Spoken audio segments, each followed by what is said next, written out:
We didn't get to Mishnah. You're right. Okay, we're up to Rabbi Tavi.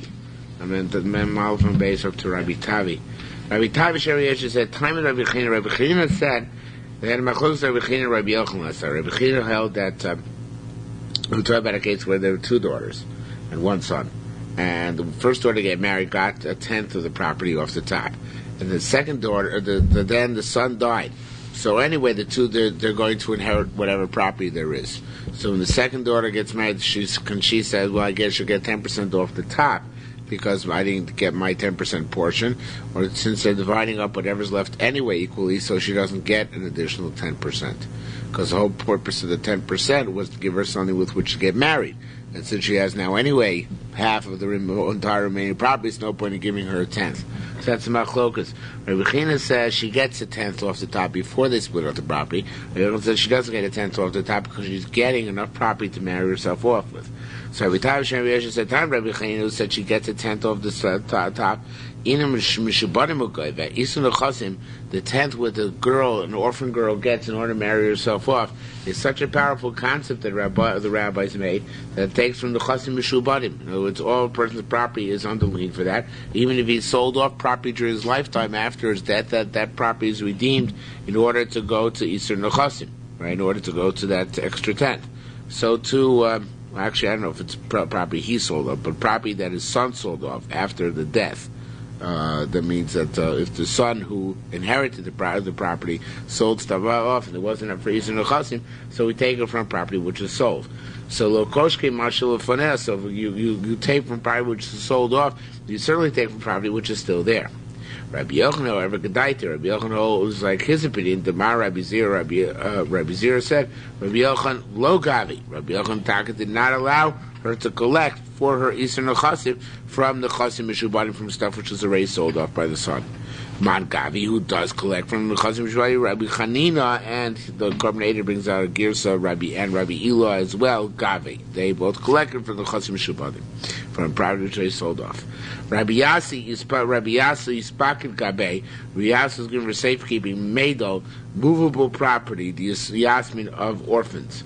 And these orphans, who were boys, had sisters who were also orphanesses, and they needed to get their tenth. So the shaila is, does the tenth come just from land, from real estate, or does it also come from this metaltlin, from the movable objects which Rabbi Yasa was holding? And therefore, since he was the guardian of that, he would have to release a tenth of that property in order to marry them off just from real estate, not from what he's holding, right? So it says, oil of the Rabbi Lezer, Rabbi Shimon Bar Yochim. He took this matter in front of Rabbi Lezer, in front of Rabbi Shimon Bar Yochim. On Rabbi Shimon Yochim, Rabbi Shimon Yochim says, illogical it was to take from these movable goods, from these metaltlin, for these nechasim. Why? Because lo mutav shenisparsim mishalavim is not better. They should be sustained from their father. In other words, this is their father's property. If you don't give them this, and obviously the father had no real estate, so they're not going to have anything. They have to go get staka. So logically, it's better to give them metaltlin than lominat staka, not from staka. So it says the Gemara. Rabbi Lezer said that's a nice svara, but davar sheilu b'yovel ifnei Rabbi Seinu, something which were this question, which were to come before our rabbeim, vein Rabbi Seinu nokim. They don't know what to paskin about it. They're not sure if Isur Nechasim, this tenth, comes from metaltlin or only from real estate. Vano osimos amaisa. We're going to do a deed to issue psak in this matter. How can we be so bold? Rabbi Yosef Rabbi said, nevertheless, I'm giving the somos, the orphanesses, the daughters, I'm giving them a tenth out of the metaltlin I'm holding. If the boys get up and protest, I know Yahiv loan, I'll give them back out of my own pocket. Says the Gemara, Afilu Kain, nevertheless, all's well that ends well. Chamud, the boys saw what he was doing, V'lo Irun, they did not complain. So he didn't have to make any restitution. Everybody lived happily ever after. Rabbi Zira Boikum Rabbi Yossi. Rabbi Zira asked in front of Rabbi Yossi, "Hey, Chavdin Uvda, what do we do? Lemais in the Machlokas Rabbi Yochanan Reichina? Does the second daughter get married, take 10% off the top before they split up the property, or does she not get 10% off the top?" On Lake Rabbi Chanina, we pass on like Rabbi Chanina. Nafik Utuk Rabbi Chanina. So do the episodes have occurred like Rabbi Chanina. Rabbi Vumashem Rabbi Hila argues. He says, "Roinas and the Chasik Ilu Charavin." We see the property as if it's destroyed, meaning we do not take it into. Once the brother who had control of the property died, it's as if all bets are off concerning this property and divided equally, and there is no additional 10% off the top to go to the daughter who is yet to get married.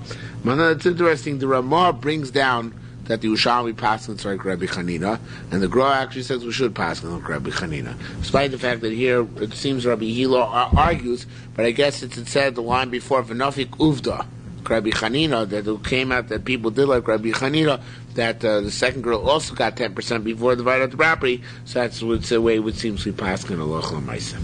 Okay? Hamashish Mosabito, somebody who set aside, who gave to a third party, an agent, money to hold for his daughter. V'yomer, she says, Neman alai bali, you know what, I trust my husband. Yeah, said, and basically what she's saying is, instead of this guy, the agent holding a trust for her, she'd rather her husband gets the money. So, nonetheless, Yasser Shlish Mashu Shlish Biyado. The agent should do what he was told to do. In other words, not give the money to the husband. He should keep the money, and I guess, keep it to whatever date or dispense it gradually over time, whatever the terms of the trust agreement were that he undertook for. So is this considered a dowry or no? On the contrary, giving it to the husband, so it could be mixed. It could be mistaken. Well, that's exactly what Rabbi Meir says not to, right? Rabbi said,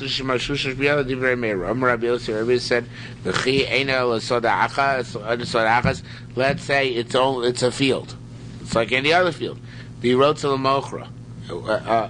let's say it's a field and she wanted to sell it. So she can sell it to somebody else, right? So therefore, if she wants to, she can dispose of this property. It's not a blind trust. She can dispose of this property as she wants, right? So therefore, why not right now allowed to give the husband right? Now when is this true? Bigdoila, by an adult woman, so she could sell it on her own, so discretion, so therefore we could give it to her husband as well, if that's what she came at. I'm a biktana, but if she's a minor, ain't my ktana klum, then of course it doesn't apply, because ktana does not have the discretion to sell the field, right? Masnisa says the more Masnisa, but pasuk min erusin. Or the way the Shari Teretz Yisrael changed it, Bomeres, which is a little bit better. We can make do with the Girsa here, but we'll do with the Shari Teretz Yisrael. It's where she said to give the property to her husband when she was only betrothed. Then it's Machlokes Rabbi and Rabbi Yossi. Avalim Omeres. Okay, again, if she says Minan Nisuin to give it to her husband, then Af Rabbi Meir Modeh. Rabbi Meir also concedes. Because after the Nisuin, of course, it's considered to be her husband's already, because whatever a wife gets after Nisuin belongs to her husband. Okay? Hishlish min Nisuin hi machlokas. However, what if the husband's, the father specifically appointed this trusted agent, this trustee, after the Nisuin?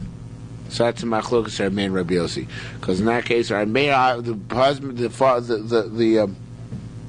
father obviously intended to give it to his daughter and keep it away from the husband. Which person allowed to do? A person allowed to be makda something to a woman on the condition that her husband has no authority over it.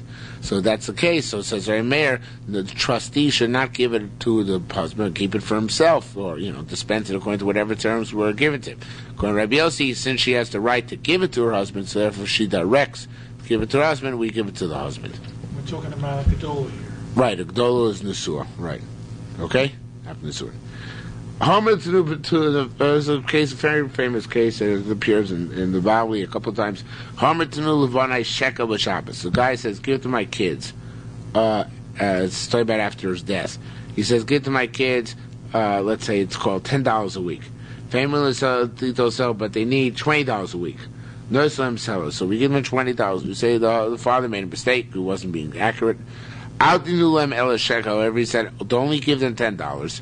No Salim shekel. You only give him $10. Now that's only by his children. But l'mazon ishav abanos, but in terms of the sustenance of his wife and daughters, which is a Tanai Ksuva, Ben Shomar Tnu, Ben Shomar Al Titnu, whether he said give them $10 a week, or he said only give them $10, don't give them more than $10 a week. No Islam, we give to them. The Kotnei Moshe corrects us. Sela, we give them whatever they need because it's a Tanai Ksuva. You can't opt out of it by making a statement. It's a Tanai Ksuva that they should get fully sustained. So if their sustenance is more than the $10, so he's got to give whatever his estate is, give whatever it is, the $20. Tanam Shun Gamliel Omer. Shun Gamliel says, Meir Hoya Omer. Meir used to say, I guess, Rabbi Meir used to say, Omer Tnu L'Banai Shekel B'Shabbos. Somebody says, give to my kids $10 a week. If they're willing to tell Selah, and they're suitable to get $20, no Salem Shekel. So we don't give $20. Not like we just said. We only give them $10. The rest, tough on them. Let them go, get a green card and collect tzedakah. Not true. They get as much as they need to sustain themselves from the property as long as the property is there. Only be after that do they get tzedakah.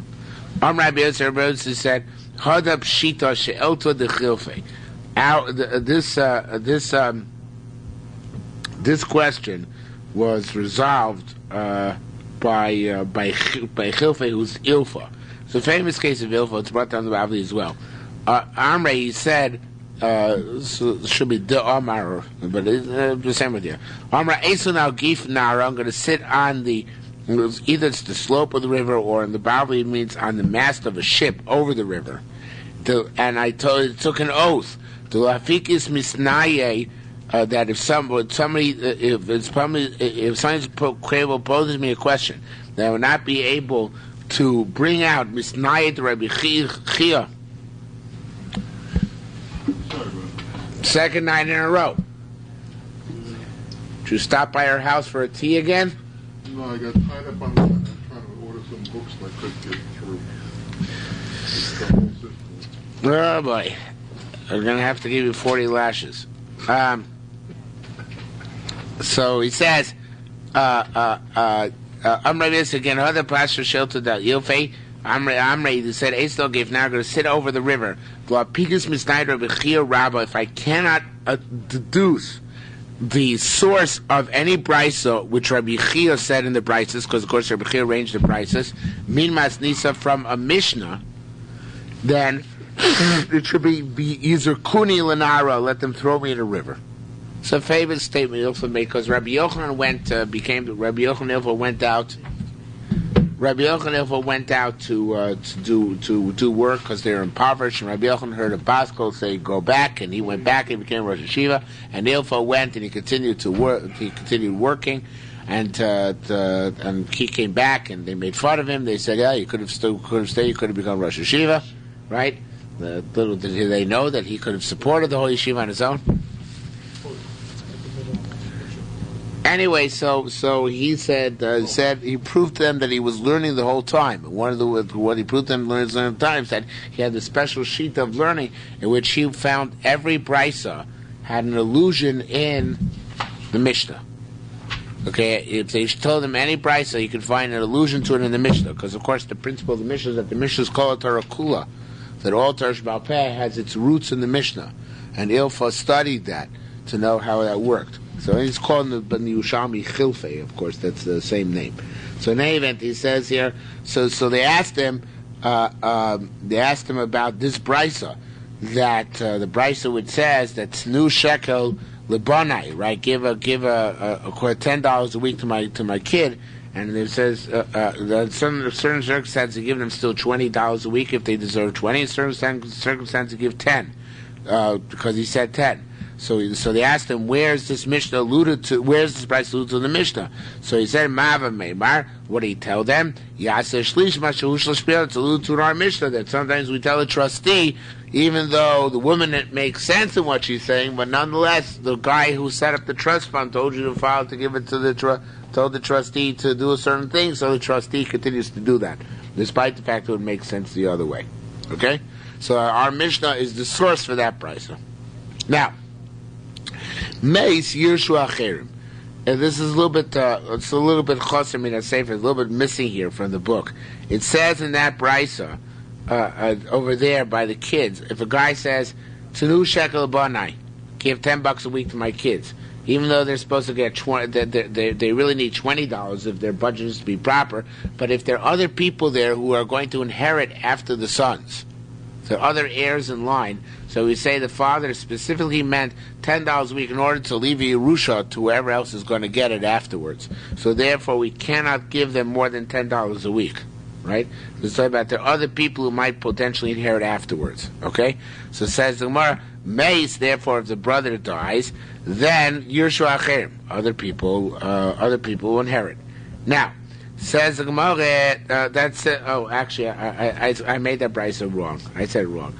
It's not if there are other people who are suitable to inherit them, but rather it means if he said when he made the specification, says, give a shekel a week to my sons, and whatever remainder is left over, I want to be inherited by so-and-so. I don't know how long he made the stipulation for, or 10 years, whatever it was, but afterwards I want whatever's left to be inherited by so-and-so. So then, in that case, we can't give them more than $10 a week, because we'll be diminishing the inheritance granted to so-and-so. Now, the question the Gemara has is, obviously, how can he say so-and-so will inherit? Who are his true heirs? His sons, right? So you can't say so-and-so inherit if you have heirs which are your sons, like Masna Mashakos Torah. It's making condition against that which the Torah says, right? So it says Gemara, and that's the question. Lo chen amar Rabbi Yavo b'shem Yochanan Rabbi Yochanan Rabbi Yochanan kol shonos adam mizaka with any language a person give a gift chutz milosh Yerusha, except for the language of Yerusha it doesn't work. So how does it work over here? So it says a couple of answers. First answer, Gemara says, Leis kan yarsun. He didn't say that after my son's time is over, the other guy should inherit. That's right, that won't work. Eli yitlun, he should get it as a gift. Okay? That's one answer. Rabbi Zira boikum Rabbi Mana. Rabbi Zira said in front of Rabbi Mana, Kan be matana ispaugun. He said, he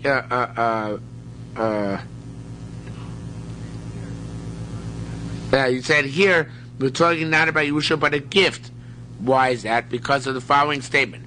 Let's say you wrote a document in which you're writing all your property to two different people.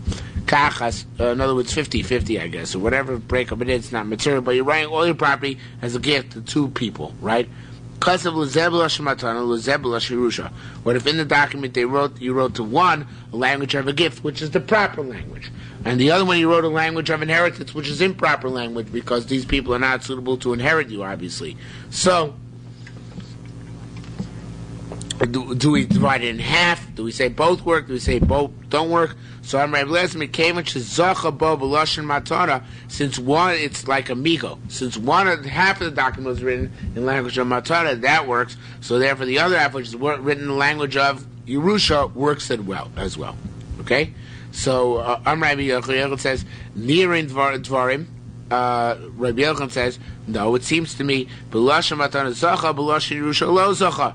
He who was written to him in a language of a gift, since that's workable, he gets his part.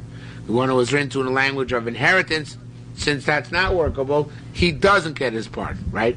But in any event, Rabbi Zira wanted to say that maybe over here the issue is that even though he said, let my sons get, and then he says that whatever's left over should be inherited by somebody else, but since for his sons he said tnu of Lashon Matzana, maybe that language works to extend, like Rabbi Lezer says, to the other part of the document, even that which is in the language of Yerusha. It's not to the sons, it is Yerusha. Yeah, but still... The language is wrong.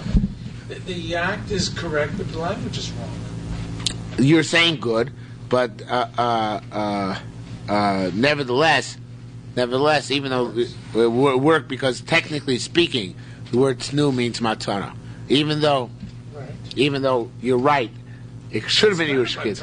Doesn't matter, but the language of tnu is matana. The truth is, I could answer you differently. I could answer you perhaps better. I could say that even though it's not, his sons don't need a matana, but obviously if he's adjusting it as an allowance, that allowance is really a gift. It's not the Yerusha. Because the definition of giving an allowance to his children after his death indicates that they didn't fully inherit the property yet. Rather, somehow the estate is still extant and they're getting it in a trickle. So that's really a matana type transaction. Or you could say that the whole estate is an escrow, and it's being portioned off on a weekly basis. So it's not really a gift; it's just giving the part of the Yerusha as part of an escrow. Okay, so maybe it's just because of linguistics. Maybe it's just a technicality. So Amrai Pinchas Asuv Din Koy Rabbi Yirmiyah, and the story came from Rabbi Yirmiyah, and he said it came in other words, Rabbi Zir's proposal that we say that's going like we're Rabbi Lezer. He said, "We came to Rabbi Lezer Mar Ufan." Rabbi Lezer said that he has a definite tradition that or a definite he taught in a definite way that as long as one part of the star says matana, that suffices for the entire star. Rabbi Yochanan Nirin, Rabbi Yochanan says it seems to him that the entire the star is to be written in language of matana. Otherwise, the only part which works is the part written in language of matana. Halachic Rabbi Lezer, so it seems to him that halachic is like Rabbi Lezer, meaning that the language of matana spreads the entire star. Amar Shmuel said that's all very nice, but Lo Rabbi Meir Amara didn't. Rabbi Meir, I have a better raya to Paskin, I should say, like Rabbi Eliezer, because it seems that Rabbi Meir said like Rabbi Eliezer. As Meir said, like we just said, when you say give to my kids and let somebody else inherit what's left, that both transaction work. So that's explicit raya like Rabbi Eliezer, because otherwise, how could Rabbi Meir Paskin that language you just said, but that language of Yusha works? It's not the proper language. If it works, it must be because we pass on like Rabbi Lezer, that Rabbi Meir obviously passed on like Rabbi Lezer, that the legitimate language spreads over the star to the other part as well. Okay? Ve'eno niros shema klumu. And this, it's a hard line to translate. It's not even clear exactly what it means. This would thing which Rabbi Yochanan says that Nira, right? Rabbi Yochanan says what was the language? Nirin Dvarim, right? That he wanted to say the dichotomy. So this Nirim or not Nirim, do you think it's significant? Rabbi Meir says it, and that's sufficient raya like Rabbi Lezer. So. Yeah, right. So, but even the word "einon" is funny. We're saying that Rabbi Yochanan said "nirin," right?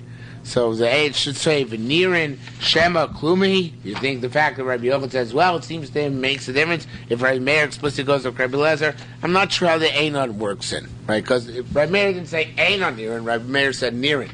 So it's saying like I can gloss over it, I can erase it. I'm not sure exactly how to read the line, but the bottom line is that Rabbi Yochanan said, well, it seems to him that they divided the document in half, and that which it says Matzah works, that which says Yerusha doesn't work, and the one is saying your nearing is nothing because we see Rabbi Meir clearly holds that you don't draw a distinction. As long as part of the document is okay, the entire document is okay as well. Says the Gemara. Wait a minute. I have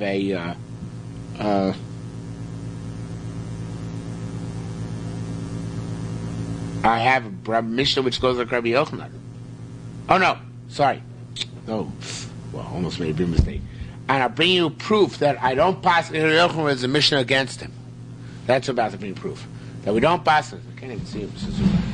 Hiding back there. I'll bring you proof that you don't pass me. Can't let you fall asleep. It says, I read the article about sleep deprivation. Interesting. It's very depressing. Right. This article in Science Times today about sleep deprivation. Not supposed to get less than an extraordinary amount of sleep every night. I forget exactly what it is, but some obscene number, like 8 to 9 hours.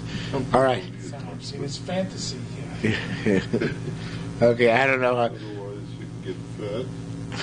Never happened, right? I remember reading as a kid that Jacques Plante used to sleep 12 hours before a game.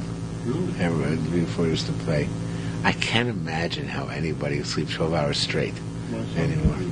He'd sleep 12 hours straight. Like some of the greatest Gedolim got by. They never slept. Yeah. So the article you see that there's some people who are beyond the norm. But don't need as much sleep as others. All right. In any event, located in Rabbi Yasa, I have precedent that wherever there's a mission against Rabbi Yochanan, don't pass like Rabbi Yochanan. Where's such a case? I'll give you a case. Located in Rabbi Yasa, B'Shem Rabbi Yochanan. Rabbi Yasa said name Rabbi Yochanan. Semra B'chor Shetorfo. It's an interesting case. Yeah, a B'chor, of course, is a firstborn animal. It's kadosh, and if it's a lamb, its wool is kadosh. You're not allowed to use the wool. So let's say somebody illicitly sheared the wool and shetorfo and mixed it into other wool. Batal barov. It's batal. Right, you can use the wool. Vice Rabbi Chitzipore Kumi Rabbi Ami. So Rabbi Chitzipore, he brought it for Ami. Litra b'shmoina. He brought in front of him a measure of wool for $8. I don't know if that was expensive, cheap, but name. And the point is, it had b'chor wool mixed in. But he figured Rabbi Yochanan pass it's okay, so it's okay, right?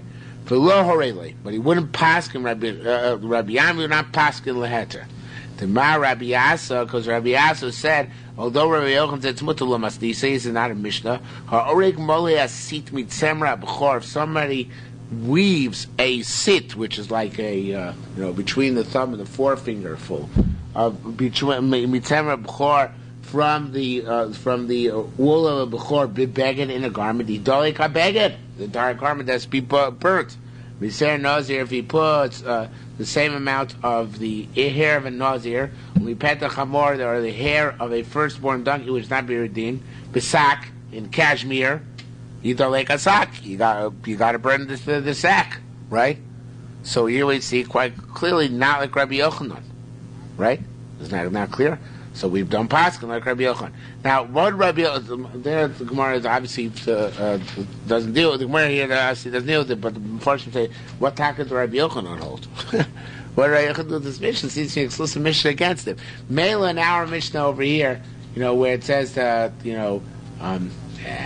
he said to his sons Matana, and to the other guy Yerusha, and the Gemara said, Rabbi Meir says, well, it works, right? So here, maybe there's some reason Rabbi Yochanan holds that that's not the same case as his case, where he said if it's the same document, then one says Matan, one says Yerusha, doesn't work. I don't know, maybe he has some distinction. It's not clear exactly what distinction he has, but maybe he has some distinction. But here it seems to be explicitly some Mishnah which argues with him. So the Ritbaz says, I think it's Ritbaz, somebody says that Rabbi Yochanan holds that there's a difference between Tiruf and Ariga, or it's just got mixed in together, then the wool of the Bukhar is Batal Barov. And the Mishnah is talking about a case where you wove in specifically wool of a Bukhar. So there it's not Batal Barov, it's not negated. But the Gemara obviously feels that it's a chiluk, but it's not mechalik. That's not a distinction. And therefore, if the case where you wove it in is also so, to the case where you mixed it in is also as well. Okay? And what does this Mishnah have to do with what we've been talking about? It just shows where Rabbi Yochanan and Mishnah come into conflict. We don't pass like Rabbi Yochanan. Oh, okay. That's all we're showing. So to where we have this brisa here, where it says that if you said matana to one, Yerusha to the other, so the matana lashon spreads. So too, that's against Rabbi Yochanan, who said the matana and Yerusha lashon do not spread. Each one is in its own sphere, and therefore the Yerusha language does not work. So we see we don't pass like Rabbi Yochanan when a Mishnah goes against it. And there are no cases when Rabbi Yochanan and the Mishnah disagree, and you pass them like Rabbi Yochanan. No, it seems not that way. It seems not. Rabbi Yochanan. Now, this brisa also seems arguing Rabbi Yochanan. It says, "Kosa ben bitchila ben be'emtza ben misof l'shem matana dvar of kayamin." It says if you wrote the beginning of a document, the middle of the document, the end of the document, language of matana, if you just slipped it in somewhere, that suffices to work, right? It's clear like Rabbi Yochanan. Says the Gemara, no, it's different. Tam lezeb l'shem matana lezeb l'shem Yerusha. Where did Rabbi Yochanan say that it doesn't work? When he wrote to one guy language of Matana, another guy language of Yerusha. But here, Kol Echav Echav B'Lashon Matana, Kol Echav Echav B'Lashon Yerusha. We're talking about where the entire document was written either to one person or to everybody. And if it's not a language of Yerusha to one, a language of Matana to the other guy, but each guy had all the Lashonis of Yerusha Matana. That's how Rabbi Yochanan would reconcile. Okay? Says the Gemara, Rabbi Chagai Boikum Rabbi Yossi. Rabbi Chagai asked for Rabbi Yossi. Getting back to the previous case, where he said Tnu shekel, right? We said give a shekel, so we give a selah, right? If he didn't say again, and afterwards let other people get the remainder, so we give them a selah because that's considered to be what they need. So if he even said give a shekel, so if they need a selah, we authorize the selah, which is double the shekel, for their sustaining. So it says, so somebody's going to lose. Who's losing? Now, if there are other heirs, they're going to lose, right? Because the estate is being cut down. So he said, there are no other heirs. There are no other brothers besides these brothers. They're the only heirs. So it says, well, maybe his father had other brothers, and if these brothers drop dead, where would the estate go? To the father's brothers. So therefore, potentially not to other brothers because there are no other brothers, but to the uncles. Says my Rebbe Chino. Rebbe Hillel says, no, Rotzu b'takonos should be banov. Yerushalmi Kesuvos. He's more concerned with his kids and other relatives. So therefore, his focus is not that other relatives should get anything, but rather his focus is on his own kids. And the truth is, the Gemara's question is very, very strange. Because Lamaisa, right now, the only heirs are these guys, right? It would take an act of God to kill these guys in order to leave it to other heirs. So I understand we never take that into account in halacha, that your estate might be potentially damaged for some other heirs down the road. But it's a funny question to answer. I don't fully understand it. Okay? New parak. Yeah, and I've known the kids. Yeah, know the kids. But it say he likes his kids better anyway. That's what it says here. Okay? Okay. Says more further. Says the Mishnah further. New parak, very famous parak, one of the most all parakim are famous, but this is one of the most famous parakim of Shas Hamadir. Very, very important. Hamadir is ishto min lehenoslo. Somebody takes an oath that his wife should not derive any benefit from him. Now, this is not talking about relations, marital relations. We talked about that earlier, and the Gemara is going to draw a contrast. However, it's talking about he's not going to support her. So, okay, if it's up to 30 days, Yamila Parnas, he herself can't support her, but he sets up for her a third party to support her, who supports her, and then he pays back that third party. If it's more than 30 days, he divorces her and gives her a ksuva. Because it's his fault, he has to give a ksuva. Right? Remember, Yisrael, if it's by regular Yisrael, if it's the first month, he keeps her, and does it by a parnas. Shnayim, if it's 2 months, Yotzi thinks ksuva, he has to divorce and give the ksuva. By a kohenes, since obviously once he divorces the kohenes, he can't take her back. So therefore, by kohenes, Shnayim, he kind of keeps her for 2 months, and shlosha, but in the third month, Yotzi, he divorces her, he thinks ksuva, and gives her ksuva at that point. Okay? Says tomorrow. Give them out. Tamatim, we learned over there. You can't, poor woman, she can't marry another Kohen. So you can't say this is a mekach and annul the marriage. No, why would it be mekach tos? It happened after the marriage. Yeah. Yeah, it's not a mekach tos. Mekach tos only said which is present being in the marriage. That will be the topic later in the parak. No, this is not a mekach tos. Okay, Timothy, we learned over there. We learned previously in the 5th parak, if somebody takes an oath that his daughter, he's not going to have relations with his wife, it's 1 or 2 weeks. The here it's 1 or 2 months. What's the difference? So it says more tamon b'medir migufa. There you're preventing her access to your body. That's 1 or 2 weeks. That's not because that's a personal affront. Here where you're just causing her to refrain from your property. So then it's not as upsetting. Only after a month or 2. It's not the bottom line.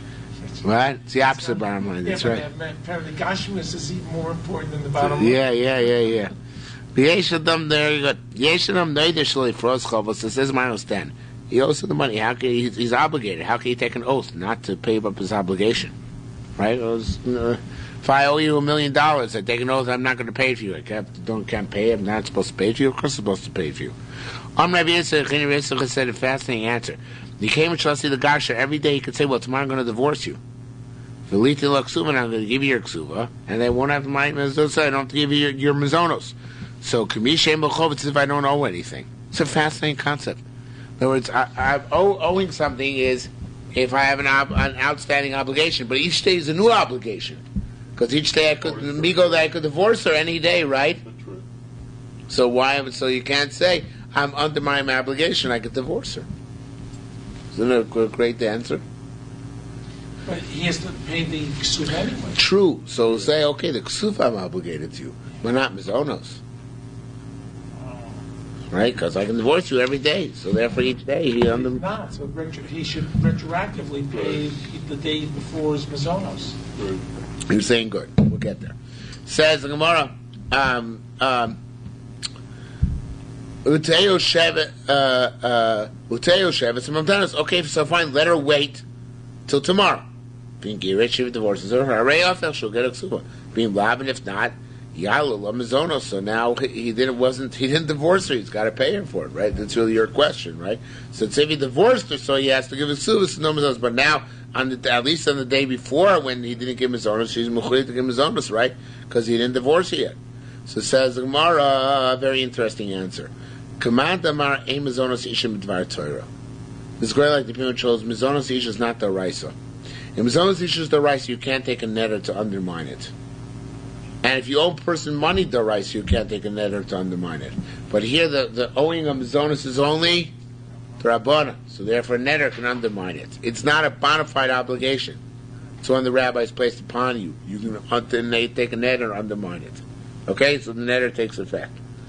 Okay, because the other time, like it's learned, Ein Basin Poskim Lishim Mizonos Midvei Shvius.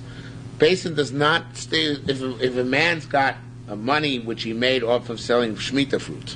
So Allah is not allowed to do. You're not allowed to make money or pay back your loans, which is a form of making money with Shemitah fruit. So if you hold that Shemitah that Mizonos D'Oraisa, so now it's not an obligation which you must meet. So you could be able to pay with Shemitah fruit. But you owe that Mizonos is the D'Rabbanan, so it's an obligation which you must meet. So obligation which you must meet, so then the only way it's going to work, it's not going to work, you're not going to be able to pay it up with Shemitah fruit. It's a very interesting distinction. Rogachover actually explains it elsewhere. He says that a D'Oraisa obligation is a mitzvah. That's not called a chov. A D'Rabbanan obligation is a chov. You have to listen to what the rabbis told you to do, right? You're obligated to do what the rabbis told you to do. It's not a mitzvah that you perform. It's an obligation you must fulfill. We even use language being yotzei your chiyuv. What does that mean? Fulfilling your obligation. So therefore, in Mizonos is the Raisa. It's not a chov upon you, which you're paying up with Shemitah fruit, which is forbidden. You're fulfilling the mitzvah of supporting your wife. But it's only Rabbanan placed upon you, so then Rabbanan can't really make mitzvahs. What they can do is say, you owe us money, Hefker based in Hefker, right? Use your money for the purpose which we give you, right? Which we told you to use it for. So, but then you're fulfilling your obligation, right? Fulfilling an obligation, not fulfilling a mitzvah. Fulfilling an obligation, so you're being pareah chov. You're redeeming your debt. That you're not allowed to do a Shemitah fruit. So you're fulfilling a mitzvah, if it's being d'oraisa, with an avera. You're not supposed to use the Shemitah fruit. No, but the Torah stipulate on a d'oraisa level, everything is on a par. Yeah. But the Torah said, live your life, a mitzvah life during Shemitah. So therefore, if the Torah says there's a mitzvah to be amazing your wife, to give them mizonos, during Shemitah, of course, so then even during you can use Shemitah fruit for the obligation. But if the Torah didn't say it, the rabbis imposed it, that's superimposed. That means Shemitah. That I understand. Right. That I understand. Just about the Shemitah, using the Shemitah fruit for doing a mitzvah. That would be okay. That's okay. That's okay. Because the Torah said keep mitzvahs during Shemitah. Okay.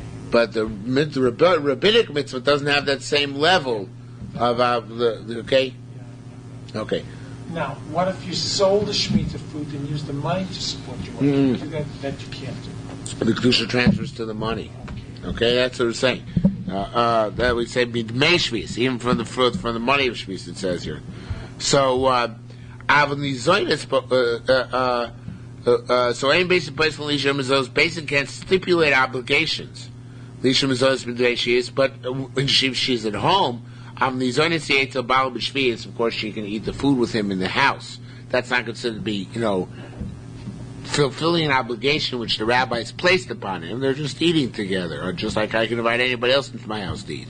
But to make it a formal obligation which he must meet because he's away from home or because he's being recalcitrant or whatever, that basically can make him do from Shemitah fruits. Okay? So it says more a very interesting question, a really interesting question. Let's say a guy worked in your house, he fixed your plumbing.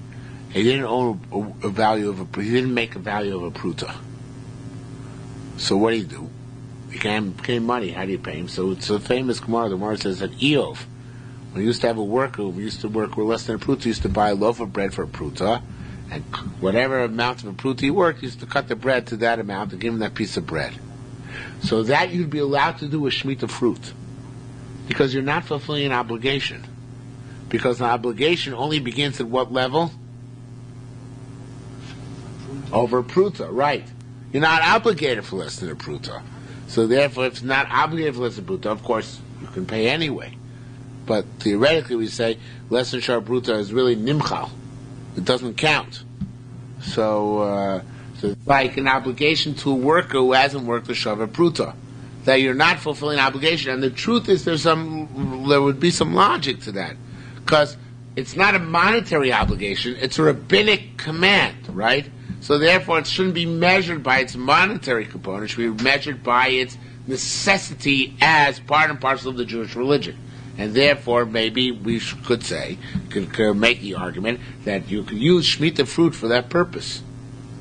Okay? It's a cute svara. Says the Gemara doesn't really answer. The Gemara says, Hadamaras teaches us, since they didn't say such a thing, they didn't make the Mizona Saisha like a worker who worked less than a pruta. Because obviously they didn't permit using Shemitah fruit for that purpose. Okay, so now that's the Gemara. Fine. Okay, so if that's the case, we know that the reason why it doesn't, why his neder takes effect is because it's only in his going opinion, and Mizonos is only Durabonan. But V'yamid Parnas, let him make a trustee to feed her. So he's not feeding her directly. The trustee is feeding her. Kadar, like we have in such a principle. Ish 20 million remaining. I know if I said I refuse to provide benefit for Yanko, but I don't know what to do because he has nothing to eat. I hate his guts. I don't want to feed. I forbade all benefit from my property on him, but he has to eat. Right? Typical Jewish concern, right? Ma'aseh Yamid Parnas. So he's allowed to put up a trustee who's going to feed the guy, and he'll make the trustee, he'll reimburse the trustee afterwards. That's permission. Yamid Parnas. So, but indirectly, he's still giving hanah to that person. That's okay. That's okay. That doesn't matter. That's okay. As long as the trustee provides hanah before he pays him. Because he's not providing hanah. He's facilitating it, but that's not the same thing as providing. It's like Grama. It's like Grama ben Izakin. He's facilitating, but he's not providing. And this there is providing, not facilitating. Okay? So loophole. Well, so what? But he's a shaliach. So isn't a shaliach more than... It's not a shaliach. He goes to the trustee and he says, if you do this, you won't lose. It's not a shaliach. Well, it's a loophole. Says Mara, well, that may be by there, but Rishus Biara Ishal Omar, a woman could say, if she lisparnes me'acher, alami bali. So it's not a marriage anymore, right? It's she wants to get a parnasa from her husband directly. Says Mara, wait a minute, did we learn there is precedent for such a thing? In the case of a mashas yishlai shlish, you leave your wife and you support her by a trustee. Says more is different. Kambish kibula, kambish lo kibula. Depends if she accepted it upon herself or didn't accept it upon herself. If she does it agreeably, that can work out. But if she doesn't agree, she has the right to protest. Says the Gemara, ibish lo kibula. Wait a minute. If she doesn't agree, it's not agreeable. I feel yomelgod lo yamid. So how come our Mishnah says 30 days, even 1 day? If she doesn't agree, she should protest immediately, and the 30 days shouldn't work. Says true. Theoretically, the first day she could demand divorce. But we wait for 30 days, maybe you'll find some way, some opening by which you can be matir neder. Shmuel Amar, you know what? B'medir shloshim yom. This our mission say about where he takes an oath not to provide her any benefit for 30 days. Then we say that you give her up to 30 days. I'm a dear Olam, but if he took an oath not to provide her benefit ever, miyad yotzivi teim ksuva. Then, in fact, right away, Takas to divorce her. She can demand divorce immediately on the spot, no cooling off period, immediately. Rabbi Zir and Rabbi B'Shem Rav said no. I feel him in Medir Olam, even if he took an oath that it should be forever. We ask him for a cooling off period of 30 days. Maybe he'll find an opening out of his nether. There's some people who learn our Mishnah, the language was 30 days. Ad Shloshim Yom. And some languages up to 30 days. Mandamar, you said Shloshim, 30, right? Misayeh, the Korbanei changes. It says it should be Misayeh l'Shmuel. That's like Shmuel said, our Mishnah is talking about case where he took an oath for 30 days. But if he took an oath forever, so then immediately he's got to divorce her, because she has the right to demand a divorce. I don't want to live with such a jerk, right? Umanamar Ad Shloshim, he says that our Mishnah's language is Ad Shloshim, so that's Misayeh, that's like, it should be again switching the Girsa. Misayeh Rav, that's like Rav, who said that even by where he took an oath forever, we asked for a cooling off period of up to 30 days to see of whether they can find a Pesach in the meantime. Okay, so depending on which way you hold, like Rabbi Shmuel, you have a different gear in our Mishnah, whether it's Shloshim, which means that the topic of Mishnah is a netter of 30 days, but a netter of forever, the divorce is immediate, or whether it's Ad Shloshim, which means that the netter is a forever netter, but there's a cooling off period of up to 30 days to see if he can find a way out of it. Okay, we'll have to stop here. We're on a roll. Yeah, we're on a roll, but I didn't prepare anymore. I didn't prepare anymore, and I'm not. I've learned from experience in Yerushalmi. Whenever I try stuff I didn't prepare, I can't wing it. Unlike the Bavli, which may be wrong, Yerushalmi is much more difficult.